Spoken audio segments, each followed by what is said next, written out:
Sometimes the fish are feeding exclusively on small fry. When this happens, it can be difficult, yet still important to match the hatch, so to speak. Small fry are transparent, and you can see right through to their innards. I started tying this fly to mimic the small transparent bait fish. You will want to start with a fine monofilament thread and wrap it all the way to the bend of the hook. Now we're going to add a strand of saltwater-sized flashabou, the really thick stuff. We want to wrap that in tightly all the way back to the bend of the hook. Then bring your thread to about halfway to the eye of the hook. Tie in some pink or red crystal chenille, or you can even make a small dubbing ball. Make multiple wraps if you're using the chenille, or make a relatively thick dubbing ball.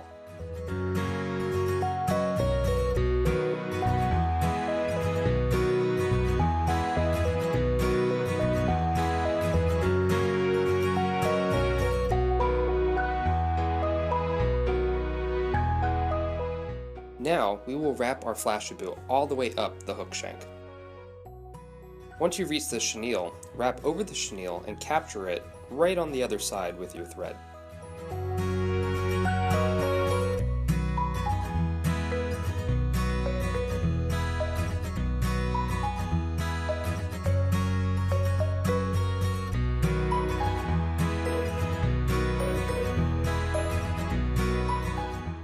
Make multiple tight wraps to hold everything together.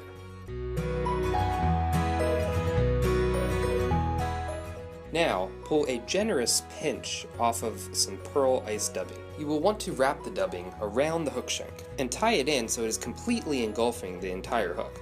Now pull back the extra fibers and wrap those in as well.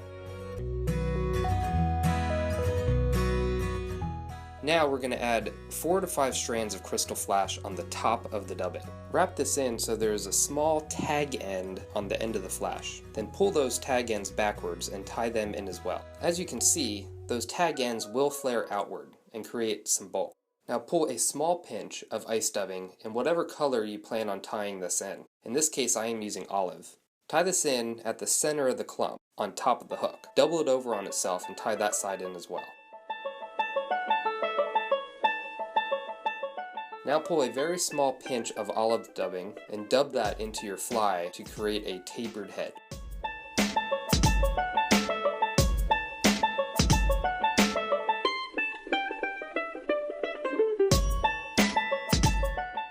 Now pull a generous pinch of pearl dubbing and wrap that in around your hook shank. Tie this in at the center of the bunch. Pull the front fibers back and tie those in as well.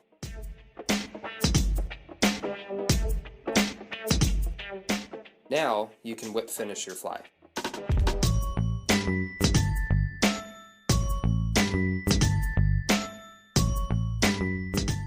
We will be adding some eyes to this fly.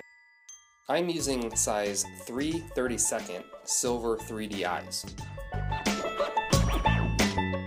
We will want to put these on at the very front of the fly, right behind the eyelet.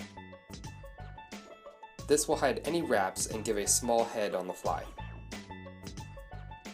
Always make sure the eyes are even. If they aren't, it could track incorrectly.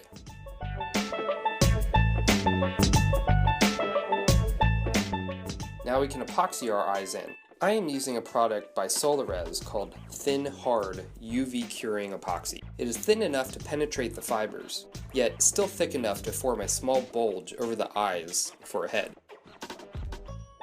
It cures very quickly with a good UV curing light, so it's much easier and quicker than the 5-minute epoxy. I like epoxying the eyes in steps. Let's rotate our fly, and we can epoxy the bottom part of the eyes now. We want to pull back the fibers before we add the epoxy. You can use a bodkin to adjust the epoxy if need be. Make sure and keep the fibers pulled back before curing. I am now going to use another product also made by Solarez. This is their Bone Dry formula.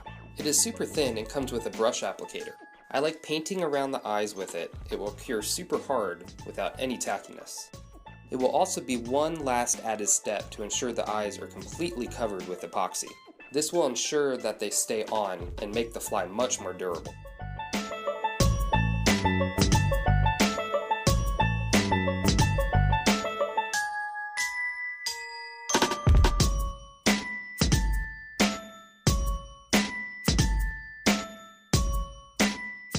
After the fly gets wet, you can see just how transparent this is. The small, lightly colored gill really shows through, and the pearl hook shank looks like the pearly guts of a small fry. This fly is such a subtle presentation, and great for finicky fish. If you like this sort of thing, please subscribe. Leave your questions in the comment section below.